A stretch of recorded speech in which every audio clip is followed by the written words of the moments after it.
आज येडगावमध्ये खऱ्या अर्थाने होत असणारा कार्यक्रम हा 3 ग्रामपंचायतीच्या बाउंड्रीवर आहे आणि मला वाटतं की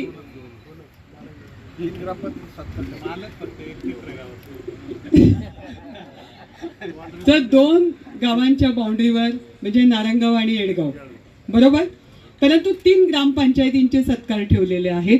कार्यक्रमकर्ते हुशार आहेत, म्हणजेच निश्चितपणाने या ठिकाणी आपल्याला पाहायला मिळतंय ज्यांनी आमंत्रित केलं ते बोरवाडी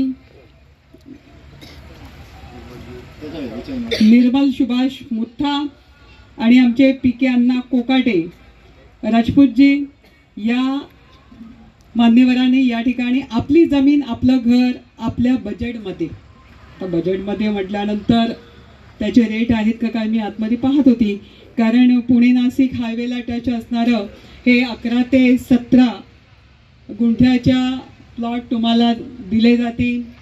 त्याच्यावर सुरेख असं रो हाऊसेस आपण उभे करणार, अशा पद्धतीचा मानस घेऊन हा उपक्रम सुरू होत असताना निश्चितपणाने त्यांनी काळजी घेतली ती म्हणजे निर्वाचित ज्या निवडून आलेल्या ग्रामपंचायती आहेत त्यांचे सत्काराचा कार्यक्रम त्यांनी या ठिकाणी आयोजित केला आणि त्यामध्ये मग नारायणगाव असेल, कांदळी असेल, त्याचबरोबर जिथून लांबून आलेले आमचे पीके कोकाटे म्हणजे तिथे असणारं पिंपळवंडी असेल, बऱ्याचशा लोकांचा सन्मान करण्याचा त्यांनी या ठिकाणी मानस घेतला. आणि या कार्यक्रमाला खास करून आवर्जून उपस्थित असलेले आपल्यासमोर मग या ठिकाणी कारखान्याचे संचालक बसले दोघे, त्याच्यामध्ये नाना आहेत भारतीय जनता पार्टीचे अध्यक्ष, या ठिकाणी नारंगाव नगरीचे लोकनियुक्त सरपंच म्हणून त्यांनी कारकीर्द केली आणि आज उप सरपंच म्हणून काम पाहतात असे बाबूभाऊ पाटे, त्याचप्रमाणे त्यांच्या शेजारी या येडगावमधले एक सदन शेतकरी म्हणून त्यांच्याकडे पाहिलं जातं असे आमचे गुलाब शेठ नेरकर त्या ठिकाणी उपस्थित असणाऱ्यांमध्ये संतोष भाऊ वाजगे, आशिषजी माळवतकर आणि मंगेश अण्णा जे बऱ्यापैकी या ठिकाणी ब्रीफ करतात प्रत्येकाला, आपल्या सभापतीताई आणि ह्या गावच्या म्हणजे सरपंचताई कांदळीच्या आहेत. सगळेजण मगापासून म्हणत होते की भाऊचंच नाव चाललं होतं. मी म्हटलं बाबा आमच्या सरपंचताईसाठी कोणी टाळ्या वाजवा, डॉक्टर आहेत त्या कांदळीच्या सरपंच, आणि म्हणून जरा कौतुक वाटतं ना महिला म्हटलं की. आणि त्याचप्रमाणे ज्या सदस्यांचा माझ्या हस्ते आणि त्याच्या आधी सर्वांचे सत्कार झाले, मग नारंगाव असेल, पिंपळवंडी असेल, या ठिकाणी असणारी कांदळी असेल, त्या सर्व सदस्यांना महिला जास्त आहेत आणि पुरुषांपेक्षा आपली संख्या 1नी जास्त आहे, त्यामुळे आपली जबाबदारी पण तेवढीच जास्त आहे हे सांगायला विसरणार नाही. आज आपल्याला या ठिकाणी बोलवलं कार्यक्रमकर्त्यांनी, त्यांनी अगदी उद्देश ठेवून पिकेंची मिसेस म्हणजे आमची वहिनीसुद्धा पतसंस्था देखील चालवते आहे आणि बऱ्यापैकी गावाशी टच, सगळ्या परिसराशी टच असल्यामुळे त्यांचा सन्मान होताना मुताभाऊ ते म्हणत होते की अरे घरच्या घरी सन्मान द्यावा लागेल कारण महत्त्वाचं आहे. 51% आहोत. दरेकर भाऊ या ठिकाणी छानपैकी अँकरिंग करतायत, त्यांनी अँकरिंग करत असताना ते प्रत्येकाचा नाम उल्लेख करून सन्मान करण्याचा प्रामाणिक प्रयत्न करतायत. मुठ्ठा फॅमिलीमधले सगळेजण, कारण हर्षल जास्त टचमध्ये असतो परंतु हर्षलच्याच बंधू याच्यामध्ये आहेत आणि खऱ्या अर्थाने छान जोडी जमली आहे, छानपैकी ट्युनिंग जमलं आहे. फक्त येणाऱ्या काळामध्ये ज्या ज्या गोष्टी ज्या ज्या वेळेत सांगू त्या वेळेत त्या जर मिळाल्या तर खऱ्या अर्थाने आज जो मीडिया या ठिकाणी आपल्याला कव्हर करतो आहे, एका नवीन उपक्रमाला शुभेच्छा देण्यासाठी आलेले सर्व मान्यवर जे आहेत किंवा जे सदस्य निवडून आलेले आहेत ते पण तितके ताकदवार आहेत की त्यांनी देखील तुम्हाला सहकार्य करायचं ठरवलं म्हणजे शुभेच्छा द्यायला आले म्हणजे निश्चितपणाने ते तुम्हाला शुभेच्छांसोबत मदतही करणार आहे. कारण दिलीपजी गांधळे भले तिकडून आलेत पण त्यांचा मानस आहे की भविष्यात आपलंसुद्धा रस्त्याला नाशिकला जाण्यासाठी किंवा नारंगावच्या जवळपास एक फार्म हाऊस असावा अशी मानस असू शकतो ना, त्यामुळे असे बरेचसे मानस असणारी लोक या ठिकाणी उपस्थित आहेत.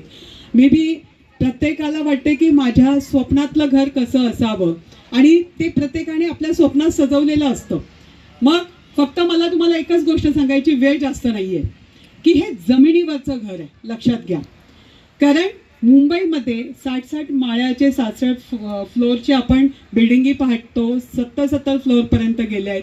पण मी त्या बिल्डिंगी आकाशाला म्हणजे जणू काय भेटणार आहेत अशा जेव्हा त्या इमारती पाहतो त्यावेळी कधी कधी मनात येतं की याच्यामध्ये जो इन्व्हेस्टर आहे, जो इन्व्हेस्टमेंट करतोय आपल्या आयुष्याची पूर्ण पुंजी 2-2.5 कोटी रुपये घालवतो तेव्हा तो घर मिळवतो मुंबईसारख्या ठिकाणी. मी मुंबईतलं म्हणते, मुलुंडपासून तुम्ही VT पर्यंत गेलात आणि जर का श्रीमंत एरियात जेव्हा कधी मंत्र्यांना भेटायला जातात तेव्हा त्या परिसरात जर तुम्ही गेलात तर टाऊन असेल, तिकडचा परिसर असेल, मलबार हिल वगैरे, तर तिथे काय कोणी आपण सर्वसामान्य घर घेऊ शकत नाही. हिरापन्नामध्ये फक्त आपले शेरकर होते म्हणून आपण ते नाव ऐकायचो, बरोबर आहे की नाही. आणि ती हिरापन्ना आजही गेलो, महालक्ष्मीला गेलो किंवा हाजी अलीला गेलो तर आपण म्हणतो हे बघा हे हिरापन्ना. त्या काळात ते फेमस होतं. आमचं कन्नमोर विक्रोळीचं, कारण त्या काळात आशिया खंडात फेमस होतं. परंतु आजच्या काळात प्रत्येकाला वाटतं की आपला एक फ्लॅट असावा. मी कधी कधी विचार करते की फ्लॅटपेक्षा जे जमिनीवर आहेत, जमिनीवर मग ते चाळीतले लोक असतील, मी एक चाळीतली राहणारी महिला आहे, मला त्याचा सार्थ अभिमान आहे. कारण चाळीत आहे म्हणजे जमिनीवर आहोत, माझी जमीन आहे, माझं घर आहे. हा जो फील आहे, जो आपल्याला अभिमान असतो किंवा ते आपलं असतं, ते तुमच्या त्या 52 माळ्यावर 25 माळ्यावर, विक्रोळीला माझंही 8व्या माळ्यावर घर आहे, परंतु ती फिलिंग जी असते जी चाळीतली होती ते आपलेपणाची, जमिनीला आपली नाळ जोडलेली असते. हे तुम्ही विसरू नका. खरंच स्वप्नातलं घर बनवायचं आहे तर नक्की या ठिकाणी बनवा. आणि ते बनवत असताना मनासारखं कुठली गोष्ट कुठे पाहिजे. एखादा फ्लॅट रेडीमेड आहे घ्यायला गेलो तर आपल्याला वाटतं नाही, कधीतरी वास्तुशास्त्रज्ञ कोणीतरी येतं, अरे अरे हा तुमचा जरा बेडरूम असा पाहिजे होता, मुलांच्या बाबतीत असं असायला पाहिजे, ज्येष्ठांच्या बाबतीत असं असलं पाहिजे, तुमचं टॉयलेट असं आहे, तुमचं किचन असं आहे. पण जेव्हा तुम्ही जमीन घेता आणि त्या जमिनीवर जेव्हा तुम्ही रो हाऊस उभा करताय तर तुम्ही तुमच्या मनासारखं घर उभं करू शकता. हा तुम्हाला मिळणारा अनुभव किंवा तुमच्या मनातलं स्वप्नातलं घर तुम्ही त्या ठिकाणी साकारू शकता. पण या ठिकाणी मुठ्ठा आणि पिकेंना सांगू इच्छिते की जेव्हा तुम्ही हे उभं करताय तर वेळेचं आपण निश्चितपणाने बंधन पाळलं पाहिजे. कुठलाही कस्टमर, कुठलाही इन्व्हेस्टर जेव्हा तुमच्याकडे विश्वासावर येतो, नुसती जमीन देणार आहे तर काही अडचणच नाही. मग इथे जमीन खरेदी करण्यासारखे क्षमतेवाले सगळे आपण बोलवलेले आहेत. तुम्ही जो सन्मान ठेवला ना त्याच्यात आले सगळे. बाबूभाऊ आणि नाना हे सगळे जे इथे बसलेत ना, इथे तर आमचा विकी पण बसलाय ना, हे सगळी लाईन इथून तिथून अण्णा काय, बरोबर आहे की नाही. तुम्ही सगळ्यांनी मनात आणलं आणि समोर बसणारे पण तेवढेच दिग्गज आहे ज्यांना तुम्ही बोलवलाय.